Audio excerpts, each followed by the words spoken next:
want to start this lecture at the time I must finish it. Yes?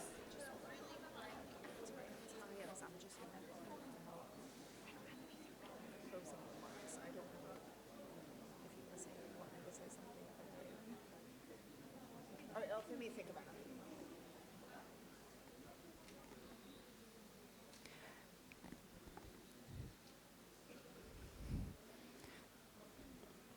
Good afternoon. We're about to start the final session of this conference, Complete or Incomplete Collection.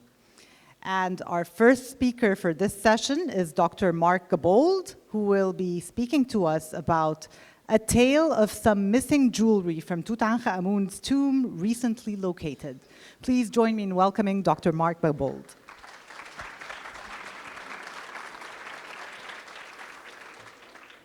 Thank you very much, and I, of course, thank also the RC for organizing this event, the Ministry of Tourism and Antiquities for this marvelous occasion to talk. And it's very fascinating because probably after this conference, we knew less about Tutankhamun than before. Yes. The tomb of Tutankhamun is not the tomb of Tutankhamun. The burial equipment of Tutankhamun is not the burial equipment of Tutankhamun. The mother of Tutankhamun is not the mother of Tutankhamun, and the father of Tutankhamun is not. It's absolutely amazing. So, I will talk some less shaky ground, some missing jewelry recently located. So, we'll be back to 1922.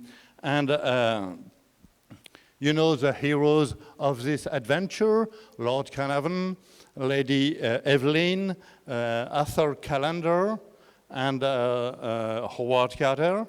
And I love this picture of the Valley of the King before the tomb of Tutankhamun was discovered. It's something that we could never seen once again, so it's absolutely unique. And I invite you to look at this little zigzag path which is going up on the tomb of Ramses VI. And you can see the huge work of Howard Carter, who in fact emptied all this wadi from the tomb of Meremta until the tomb of Ramses V and Ramses VI. And you can see how deep he dug into the soil of the valley for finding the tomb of Tutankhamun. And here you can see the path with, which is zigzagging on the mountain. So on the 23rd of November, he made a recreance of the entrance to the tomb of Tutankhamun. And I must first recall that the tomb of Tutankhamun is the last numbered of the items found in the tomb. Here it's 433 in the numeration of Howard Carter. And on the 23rd of November, he emptied once again the stepway leading to the tomb, and he found once again this closed door. Here you can see the hole that he made on the 4th of November to be sure that there was something behind, and there was something behind. There was a lot of stone, in fact. And we have this other photograph of Howard Carter, because this is a photograph of Howard Carter and not of Harry Burton, with the location of the stamp. And we can see very clearly that the tomb had been entered once and reclosed, and a second time here. And the seal here are different than those in the other part of the doorway. So it is sure that there was at least two robbing in antiquity. And this helped a lot, in fact, Howard Carter for what happened later. So here, this famous view of the inside of the first corridor with we can see the filling of the second tunnel made by the robbers in antiquities. And some object was found in this filling, this box with the name of the predecessor, female predecessor of Tutankhamun, and this marvelous head of the young king, and perhaps this cup was found also in the filling of this corridor. It's not sure. We know by Lucas that it was not found inside the first gilded shrine, but probably somewhere before, because the first time Lucas saw this object was not in the tomb of Tutankhamun, but in the house of Howard Carter himself.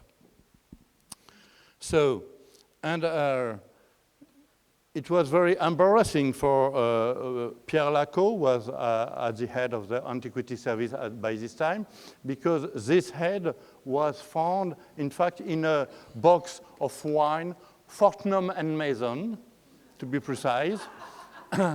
And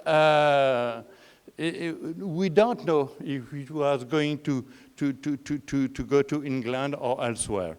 And Lacau asked to Carter some explanation about that, and he convinced the ministry, the Egyptian ministry, that it was not robbed, but it was not registered at all. So Lacau saved, I would say, the reputation of Howard Carter very often. And and he defended the interests of the Egyptian government. It was his main task at this time.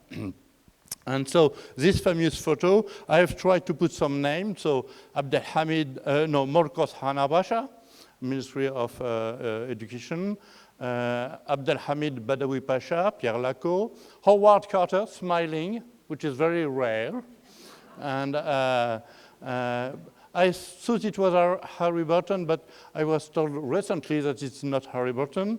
Here I'm quite convinced, I'm quite convinced, yes, that it is the Countess of Carnarvon, and here Ali Shamsi Pasha, and the rear part, Mohammed Shaban Effendi, who looks like very much to Saad Zarloul. It's not Saad Zarloul, it's Mohammed Shaban Effendi. So, and this shot was made in 1925. So let us return to the tomb itself. We know that on the 26th of November, Carnarvon, Callender, Lady Evelyn, and Carter entered in the tomb, and they said that they have a look to all the room visible, and they said that the annex was still open. It had been opened in antiquity by the robbers. But if you look at this shot, you can see that there's some box very well ordered in front of these beds. And this is really a problem for me. It's not normal. And if you look at under the last couch, you can see that the annex had been opened very carefully with a straight right top here. And it's not the work of robbers. Robbers would have pulled the couch and demolished the door from the top and not from the bottom. And so I suspect that, in fact, it is Howard Carter himself who made this hole on the 26th of November. Here you can see the whole door, and this part was removed in 1932 by Howard Carter, and it is now in the Grand Egyptian Museum. So what happened? I think that all these objects that you can see here, yes, were in fact first in this place and were removed by Howard Carter himself when he opened the annex. So you can see it's better like this. Oh, sorry. Yes. Yes. So the other problematic entrance in the tomb, it's not the ancient robbers. I think it's also Howard Carter, is the little breach which was made inside the door closing the antechamber and leading to the burial chamber. Everybody knows this picture with this basket and some reeds just in front of the door, and we know since the article of Lucas that the bridge behind the plaster was not very old, and Carter admitted that it was himself who made the plaster. So we know that the burial chamber had been entered probably on the 26th of November 1922. And you can compare these two photographs. This one was shot by Carter himself, and this one by Burton. And you can see here, I don't know the chronology between these two shots, but here is the place where the supposed bridge of the ancient robbers was made. And very bizarrely, very strangely, there is no record of these stamps. We have the stamps of all the other stamps of the tomb, but we have not record of this one, probably because it was not very old. So we know that Carter probably visited the whole tomb before the official opening, and that he probably took some object. There was a big investigation by Thomas Howing, but Thomas Howing made some inaccuracies. For example, he said that this object in the Metropolitan Museum of Art should come from the tomb of Tutankhamun. But this object was already seen in 1906 in the hands of the dealer Maurice Nachman in Cairo. So it can't come from the tomb of Tutankhamun. The same thing for this marvelous gold ring, which was said to come from the tomb of Tutankhamun, but it was in fact purchased in December 1921, so it cannot come from the tomb of Tutankhamun. Another object which was puzzling is this strange faience collar with one bead with the name of Tutankhamun. It comes from the collection of the Prince Arthur of Connaught, who was the seventh child of Queen Victoria, and a great amateur of collar, as you can see. And but the problem, and we know that he visited the tomb of Tutankhamun on the 20th of January 1924. But there is no indication that Carter ever gave him anything from the tomb, and such beads with the name of Tutankhamun have been already found by Petrie at Ilaun, Kaun, and Gurob, and the only object in the treasure of Tutankhamun from which it could come is this collar, this collar. And I have checked in the Grand Egyptian Museum, there is no beads with the name of Tutankhamun missing. So I suppose that this object does not come from the tomb of Tutankhamun. Very recently, I saw on an auction catalog this object with a falcon over the sign of Tawi. And this rang me a bell. I was sure that I saw this. And checking on the seal of the tomb of Tutankhamun, I said, yes, it's the same object. But it is not. This is a stamp from the tomb of Tutankhamun. But if you look at carefully, the feather of the cobra is not it's not the same thing here. If you look at the solar disk, it's not the same thing that we have here. So this probably cannot come from the tomb of Tutankhamun. So now, turning to the object possibly from the tomb of Tutankhamun. There is this collar in Brussels here. But it's a very simple collar. It comes from the collection of Howard Carter, from the property of Howard Carter. but there is no indication that it comes from the tomb of Tutankhamun, and it's a very current color. We're going to find the same items at Amarna and elsewhere in some old collections. There is this broad color now in the Metropolitan Museum of Art, but there is no record that it comes from the tomb. The only evidence, and it's not a full evidence, is the fact that on the object Carter number 44N, which is now in the Grand Egyptian Museum, we have absolutely identical terminals. So it's the same craftsmanship and perhaps the same craftsman. Other objects that may come from the tomb of Tutankhamun, there is, in fact, 7 restaurant color in the British Museum, and which were given by the widow of Percy Newberry, Winifred Newberry, in 1956. And she said that it comes from the Valley Biban el Molouk in the British Museum. I have only the picture of 3 of them. I don't know what is the shape of the other one. No object, almost certainly from the tomb of Tutankhamun.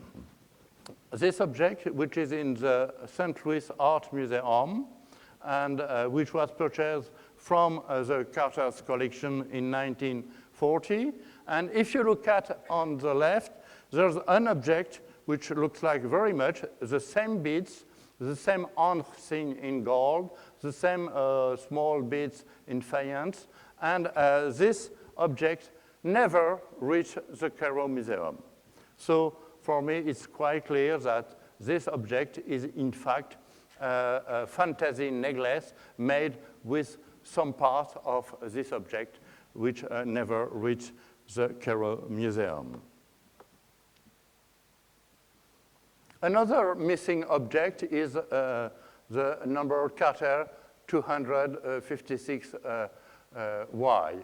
It is said that it was found by Carter upon the mummy in 1925, and it's a small group of round gold and lapis blue glass beads of unknown use.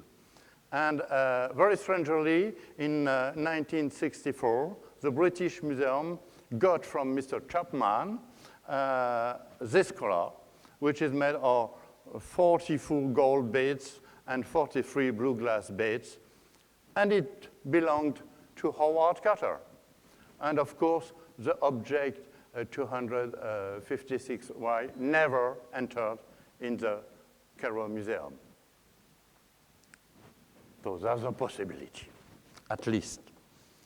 Other missing object from the burial of the king, object Carter 256O and 256BB, which were broad color in violet or purple faience, and none of them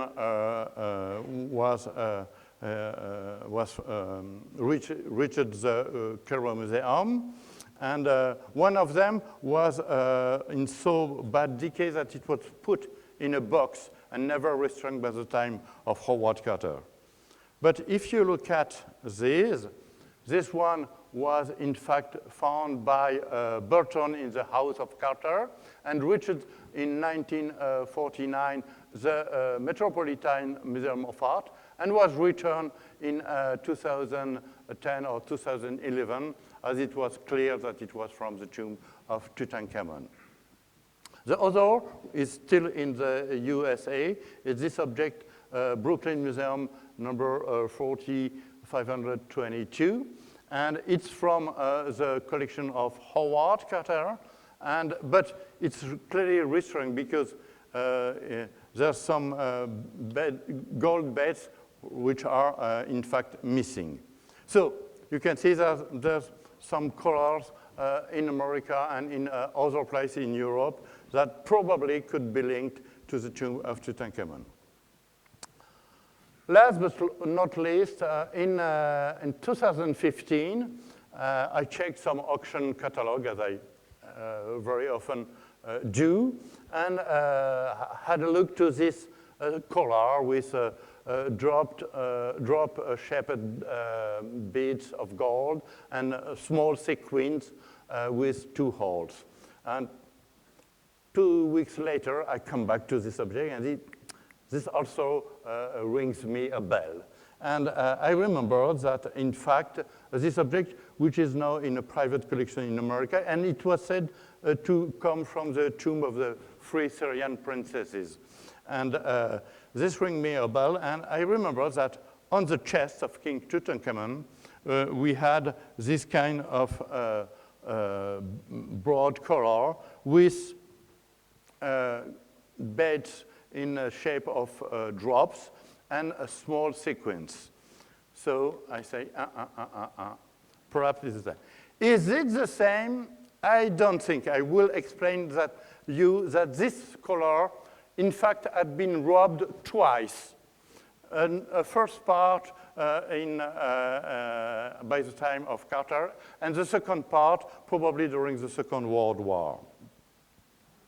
So this is a description of this collar. Below the whole group, and at the lowest level before reaching the skin, was a bib-like, I love that, a bib-like collarette composed of fine green faience and gold beads, matching, having a zigzag pattern, having a border of gold sequins and drop pendants margin. This bib covers the whole of the upper part of the chest as far as the clavicle on the back. And 2 cards describe more thoroughly. Bed collar with flexible gold hog-headed clasp. And this is important. And Carter added, the greater portion of this collar had been left in situ under wax upon the king's mummy. And so, and this is true because if we look at the chest, this photograph was taken just 3 days before the mummy was lowered in 1926 in the first gilded sarcophagus in the tomb of Tutankhamun. And this is a photograph of Burton. So we know that this was left on the mummy under wax, as is mentioned. There's also other part of this object which were found under the blade bones on the back of the mummy, and here you can see some of them, drop-shaped beads and sequins. And we have this marvelous description by Carter of the object with the famous gold hog flexible clasp here, and we have the color of all the beads, so it's easy to make a reconstruction. But, so this was the photograph taken just before it was lowered in 1926 in the tomb of Tutankhamun in the first gilded coffin. And this is the scanner made in the 2000 showing that the king has lost his sternum, most of its ribs, and of course the marvelous skull cap has also disappeared. You can see here that the head has suffered a lot, and probably the collar, the broad collar, was taken at this moment. So the missing ribs have led a lot of scholars to very strange hypothesis. It was said that Tutankhamun's chest was kicked by a horse or collided with a hippopotamus. In fact, I think it was simply removed during the Second World War. So, why the Second World War? Because we know through the relation,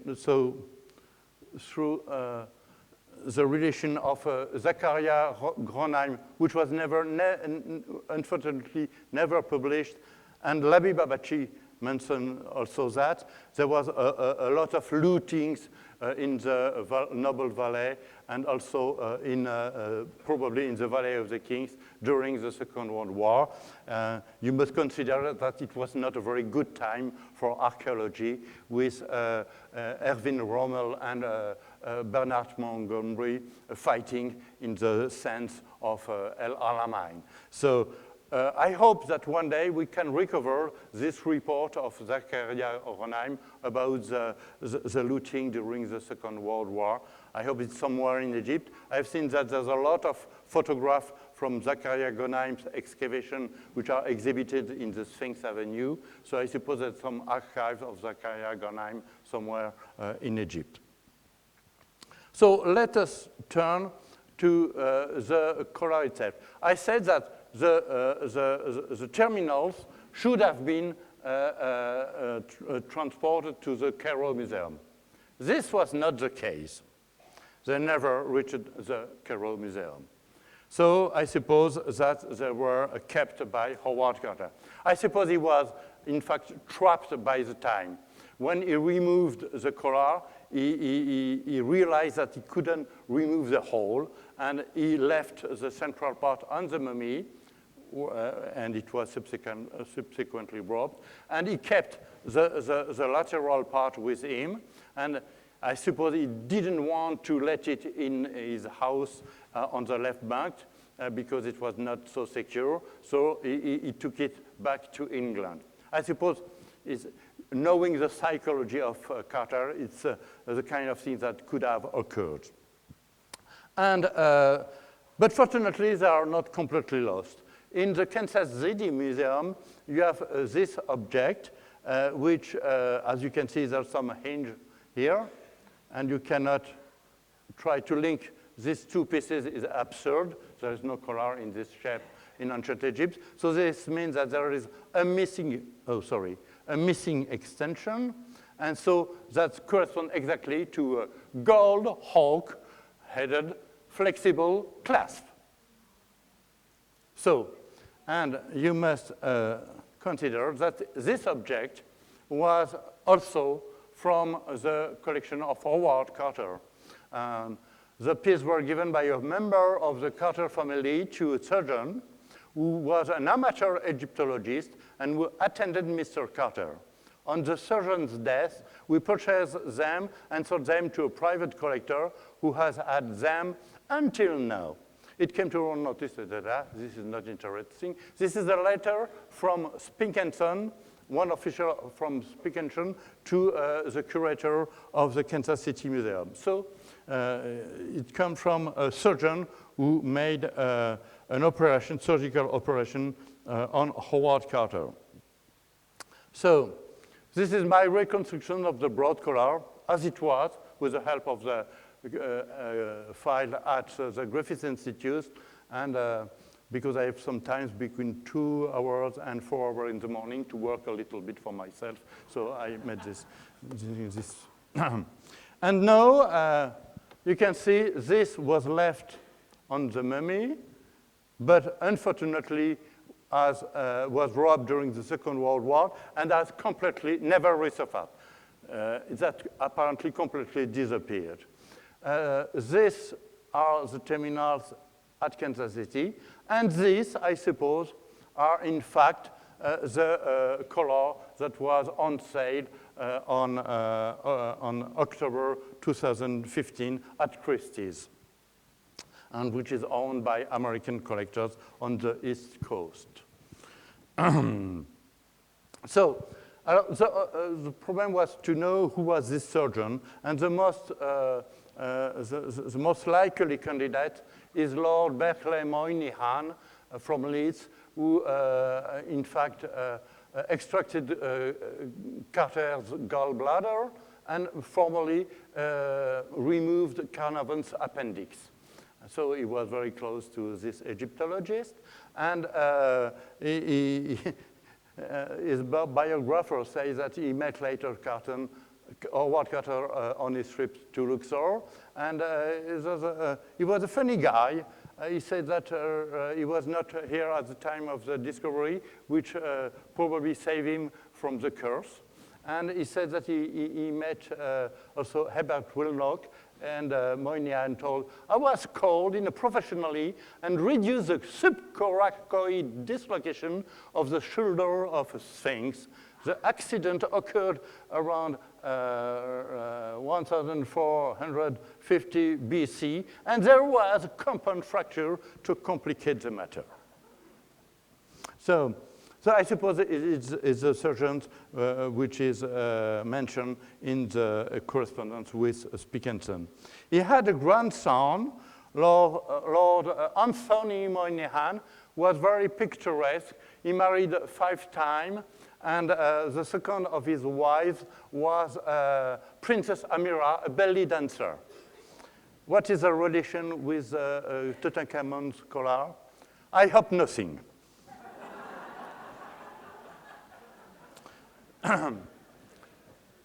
Yes, so as we can see, who is responsible? Carter is obviously responsible for diverting these objects. And I try to explain what was the psychology of Howard Carter. We know that he didn't took some pieces for Monet, in fact. But when he died, his niece, Phyllis Walker, we already saw her, had a big problem. And with Bruce Ingram and Harry Burton, she had to find a solution for some objects which were in the flat of Howard Carter in London. And you can see here on this photograph, there is a shapti here, most probably from the tomb of Tutankhamun. So there was a lot of objects which were obviously from the tomb of Tutankhamun. And it was very embarrassing, so she asked to Burton, and afterwards she asked to Etienne Drioton, who was the responsible of the antiquity organization by this time, because these objects should have already been in the Cairo Museum, so you cannot give them back. So Etienne Drioton found a very elegant solution. He said, please, Miss Walker, give this to King Farouk, and he will give it to the Cairo Museum. And this occurred, in fact, in 1946. You can see here Drioton and King Farouk. And, and there is a series of 21 objects, as far as I remember, in the Cairo Museum, which were given by King Farouk to the Cairo Museum, and which, in fact, come from the properties, the estate of Howard Carter. So, but one, this entered later on in the Cairo Museum.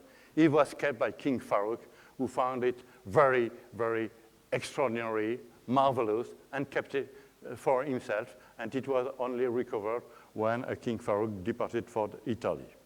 So we can see that the problem with Howard Carter and this object is probably because Carter was somebody of the 19th century. He began to work in Egypt. It was the Victorian era, and he couldn't imagine that Egypt had changed. And in fact, by the time of the discovery of Tutankhamun, we had, in one way, Saad Zarlul, in another way, Carter and Carnarvon, and this was 2 very, very different poles. So for me, the only sin of Carter is that he didn't realize that Egypt had changed by this time. So I thank you for your attention, and if you have any further questions.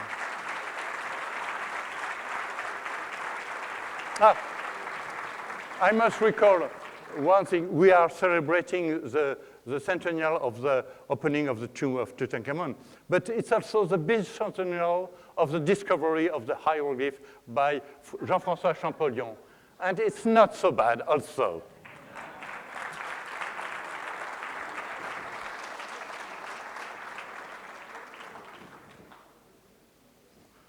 Thank you so much. Okay.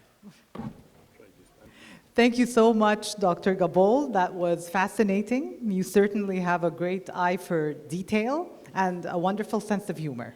Thank you so much. I'm afraid we're out of time for questions, but so we will have. But we can have questions afterwards if needed. I'm sure many people have questions.